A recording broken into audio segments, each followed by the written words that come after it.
Good evening, Bahamas. Coming up tonight on our news. The Deputy Prime Minister defends the decision to name Sir Roland a national hero. Straw vendors call for the minister responsible to step down.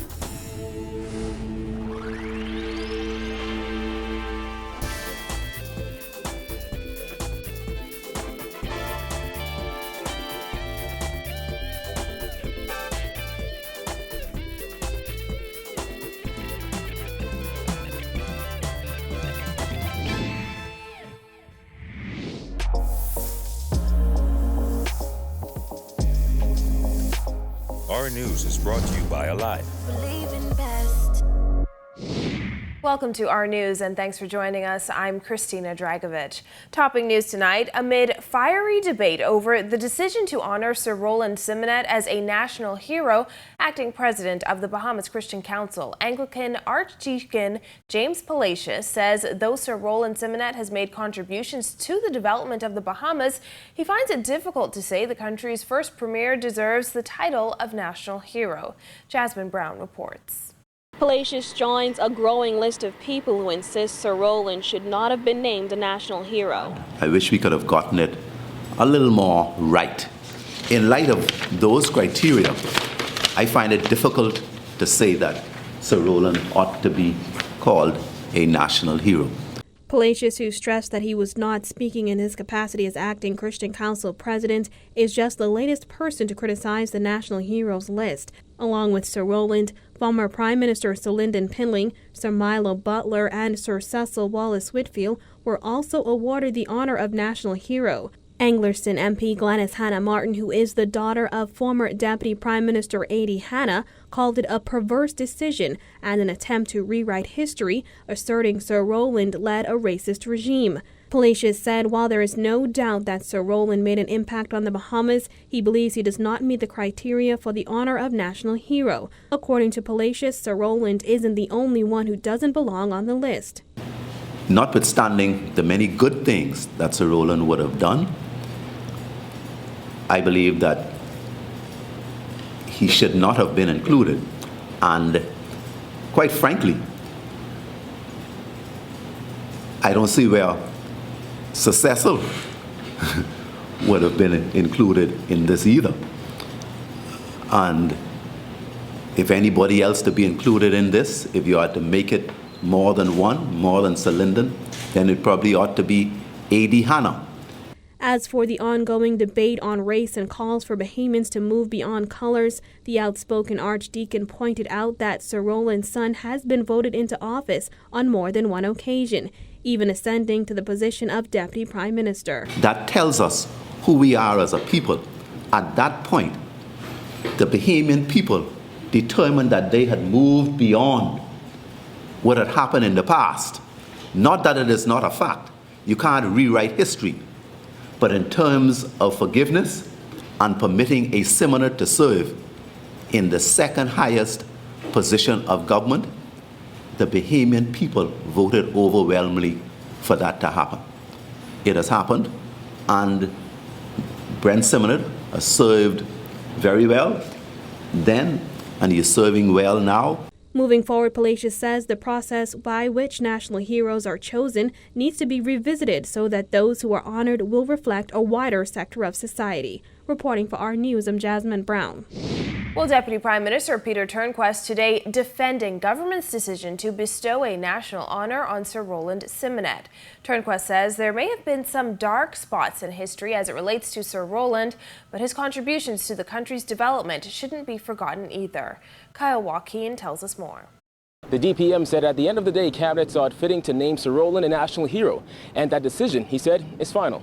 Whether we like it or not, history records that Sir Roland was the first Bahamian premier in the Bahamas, and he has made significant contributions to the country. The issue of Sir Roland receiving the nation's highest honor has been dominating headlines since the announcement at midnight Independence Day, with many questioning his place in Bahamian history. Yes, there is a dark side, if you will, to his legacy as it is to leaders that we've had since.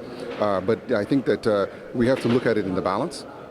He's made a significant contribution to the country. Those opposing Sir Roland's honor have brought up the fact that he and the United Bahamian Party were against several pro-black pieces of legislation and policies in the Bahamas during the mid-20th century.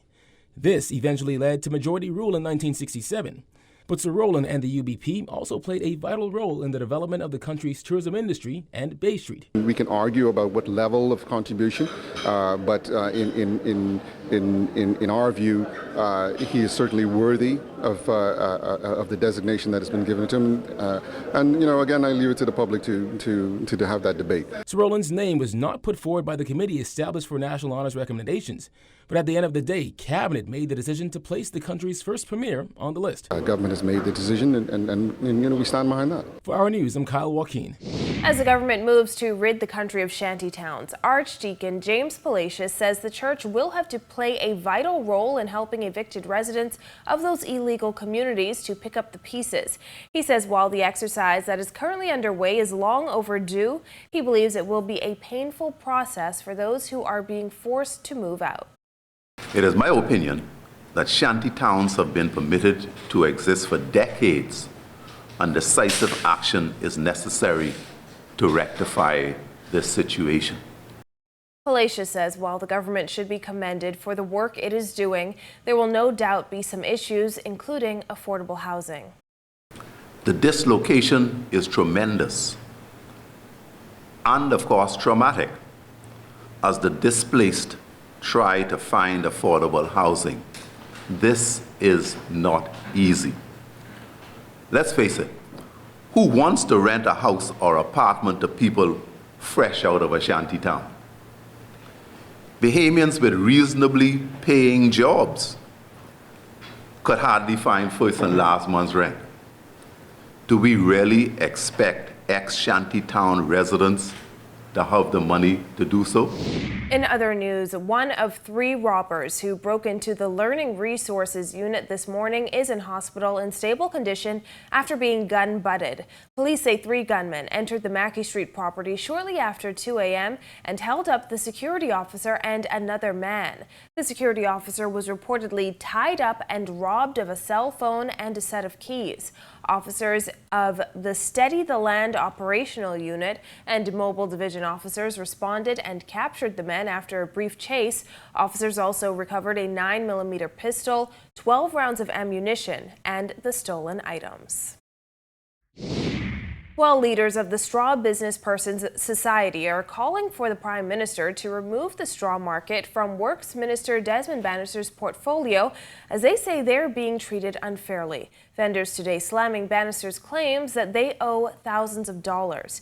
Jillian Gray reports. Straw vendors say they are fed up with not just the Straw Market Authority's administration, but also the minister responsible. Poor ventilation and lighting continue to plague the straw market, and vendors are asking where the thousands of dollars that they've paid in rent has gone. We heard a lot about what straw vendors owe. We need to know what straw vendors paid. Our record reflects, I'm sure straw vendors paid over $5 million from 2011. And we need to know what happened to that money. We need to know. And from this administration came in, I say they collect the PLP money. That's for sure. Because all our arrears, what you hear they say, the straw vendors owe, right. This administration came in and collected. So we need him to tell us where that money is. Right. President of the Straw Business Persons Society, Esther Thompson, wants oversight of the straw market to be removed from Desmond Bannister's ministerial portfolio.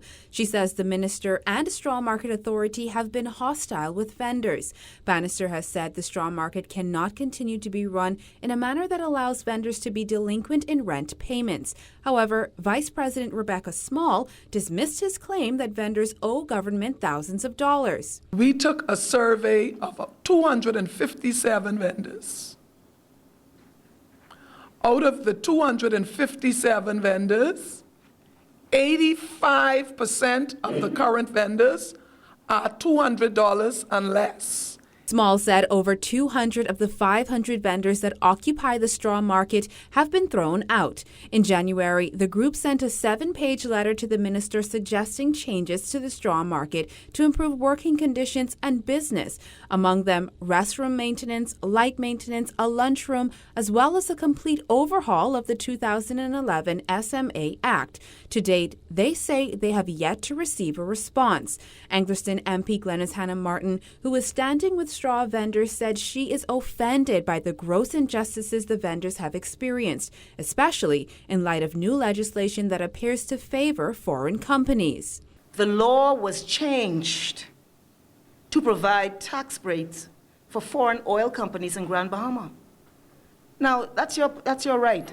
But how could you, on the one hand, have such a facilitative attitude to foreign big billion-dollar investors, but you're a historic industry of women, self-made entrepreneurs, generational, part of our history of our country, and you would have such a brutish approach to the vendors? That inconsistency is disturbing to me, very, very disturbing. Hannah Martin called on Bannister to meet with the vendors to discuss their concerns. Thompson said if the current conditions continue, they will lose their livelihood. They're trying to destroy the industry. Yes. Because, see, they could put the vendors out there, but where you going to find more straw vendors? You understand what I'm saying? Yeah. You're a journalist, right? Now, maybe you could find another journalist to replace, but straw vendors ain't replaceable like that. No. So if you're taking them and throwing them away, what you saying? Reporting for Our News, I'm Jillian Gray. Still to come on Our News, the Defense Force expecting an influx in Haitian migrants. That and more when Our News returns.